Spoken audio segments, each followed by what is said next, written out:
Alléluia, gloire à Dieu. Alors je vais vous faire un témoignage. Je ne parle pas de petit témoignage parce qu'avec le Seigneur, il n'y a vraiment pas de petit témoignage. Amen. Je vais commencer d'abord par la parole de Dieu.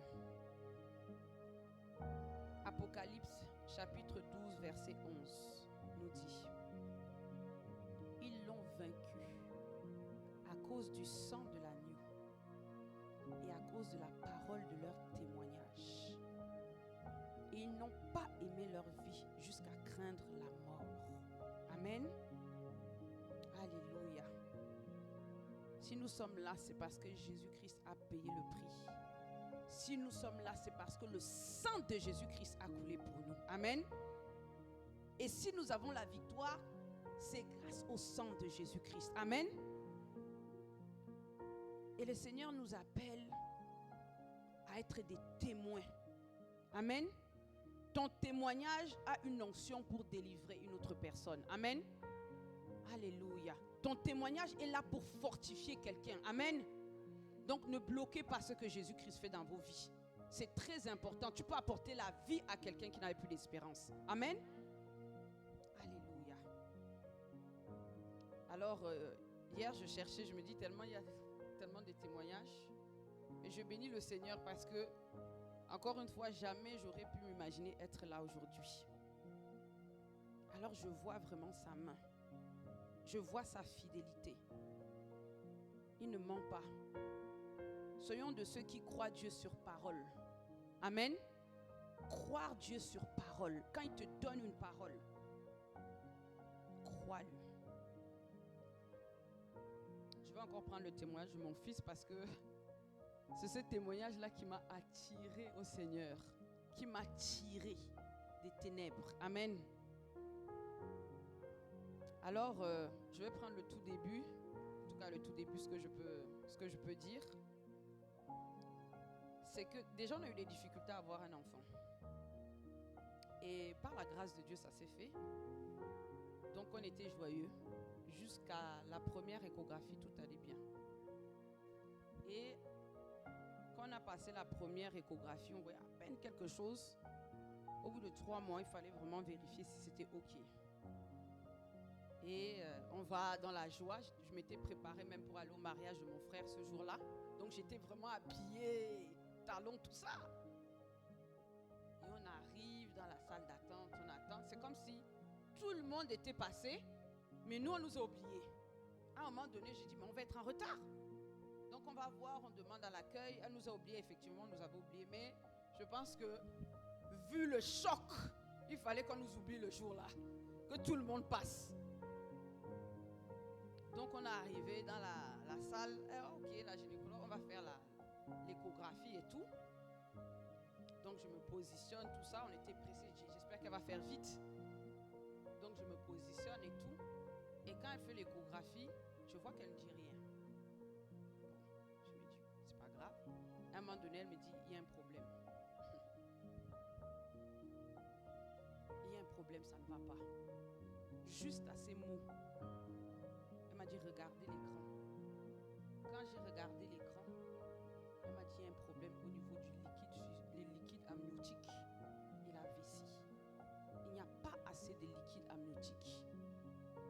La vessie ne renvoie pas assez de liquide. Donc ici, il y a un problème. Ça ne va pas. Quand elle a dit ça ce jour-là, j'ai cru que je suis sortie. Je pense que je suis sortie de mon corps. C'était comme si mon corps est resté, moi j'étais autre part.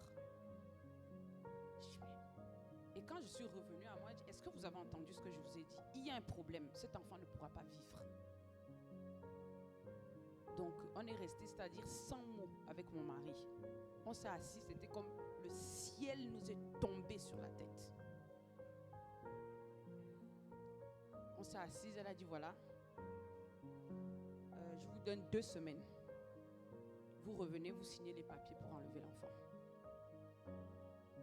On est resté comme ça. Donc tellement on était sous le choc qu'on n'a pas parlé. Elle a dit je vous donne 2 semaines. Mais ici, on a l'habitude, il ne peut pas vivre. Donc on est quitté, on est sorti, on était tellement... On était autre part. Ce jour-là, je ne suis même plus allée au mariage de mon frère. Parce que j'étais... On est entré dans la voiture, on ne se parlait même pas. Et on est arrivé à la maison. Je me suis dit, quand je vais arriver, je vais exploser. Parce que c'est pas normal. C'est pas juste. J'ai pris mes chaussures, j'ai cru que j'allais jeter. Je ne sais pas où. Il fallait qu'il y ait quelque chose qui pète. Et quand je me suis préparée à enlever mes chaussures, il y a une voix qui m'a dit, calme-toi. C'était là une des peut-être premières fois depuis que je suis adulte. J'ai entendu une voix qui m'a saisie. Et où je voulais crier, je n'ai pas pu crier. Où je voulais agir, c'est comme cette voix n'a pas voulu que je dise une parole de malédiction. A fermé ma bouche. Je me suis assise. Quand je voulais même... Les pleurs sont partis. C'est comme je ne sais pas, je ne peux pas expliquer. Et bien plus tard après, j'ai dit à mon mari, je ne sais pas si c'était l'instinct de survie qui a parlé en moi. Ou bien, il m'a dit non. Moi aussi j'ai l'instinct de survie, je n'ai pas eu de parole. Ça n'a rien à voir. Je pense que c'était vraiment le Saint-Esprit qui te parlait ce jour-là. Donc pendant les 2 semaines, je ne dormais pas. Je ne sais pas quelle qualité de prière je n'ai pas faite. Parce que j'étais dépassée, j'étais anéantie. Anéantie. Les jours passés, les semaines. Et quand ça arrivait à la 2e semaine, on devait aller voir l'échographie. J'avais prié. Ma mère me soutenait dans la prière. Les serviteurs de Dieu aussi. Mais tout ce qu'ils pouvaient me dire, ça ne rentrait pas. Parce que je ne connaissais pas qui était Dieu. Et à un moment, donc, on est arrivé ce jour-là, le jour fatidique. Et on nous reçoit, la même gynécologue nous reçoit et nous dit, ok, voilà les papiers. J'ai dit, vous allez faire l'échographie. Elle m'a dit, je ne fais pas. J'ai dit, vous allez faire. Elle dit, ça ne sert à rien. Je vous ai déjà dit que c'est mort. J'ai dit, vous allez quand même faire. Et j'ai insisté. Elle a dit, ok, bon, si ça va. Elle a branché, elle n'avait rien branché. Parce que pour elle, il n'y avait pas d'avenir, il n'y avait pas de choix là. C'était la mort. Donc elle a quand même branché, je me suis allongée. Et j'avais demandé, Seigneur, il faut qu'il y ait quelque chose qui se passe. Je ne sais pas prier. Je ne sais pas comment faire. Mais j'étais tombée dans la parole de Dieu. J'étais tombée dans la parole de Dieu, un verset de la Bible. Vous savez, je n'ouvrais jamais ma Bible. Je ne connaissais pas la Bible. Je faisais les choses de manière religieuse. Donc les chapelets, toutes ces choses-là. Et au début, j'avais demandé au Seigneur, comme m'avait annoncé cette mauvaise nouvelle, comment est-ce que tu veux que je l'appelle? Parce que nous, on s'était déjà dit, on va l'appeler comme ça. J'ai ouvert la Bible, c'était la première fois où j'ouvrais la Bible. Et je suis tombée sur le chapitre de Jean. Et je n'ai pas compris. J'ai lu le chapitre de Jean. Et quand j'ai lu le chapitre de Jean, je me suis dit, au commencement était la parole était Dieu.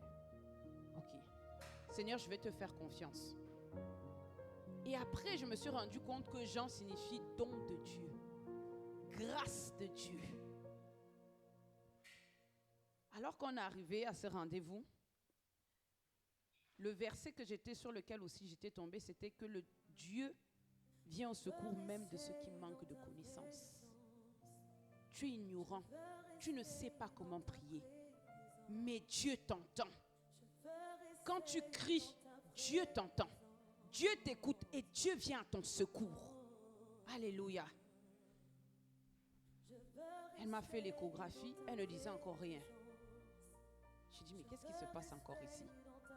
Elle dit, tout est rentré dans l'ordre. Comment ça, tout est rentré dans l'ordre? Oui, tout est rentré dans l'ordre, mais ne vous faites pas d'illusions. J'ai dit, mais la femme, c'est quelqu'un qui l'a envoyée ou quel esprit l'anime pour qu'elle soit comme ça? Amen. Quel esprit l'anime? Mais je suis restée focalisée. Et elle nous avait quand même donné rendez-vous dans un bureau à côté pour qu'on signe les papiers d'interruption de grossesse.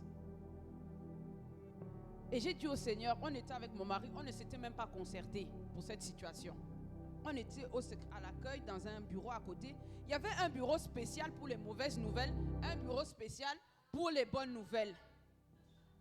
Donc nous, on nous a mis dans le bureau spécial mauvaise nouvelle. On nous a préparé les papiers, on a dit il faut signer. On s'est regardé avec mon mari, on s'est dit, ici là, on ne va pas signer. Si c'est Dieu qui nous a mis cet enfant, c'est lui qui va décider pour lui. Mais on ne va pas signer.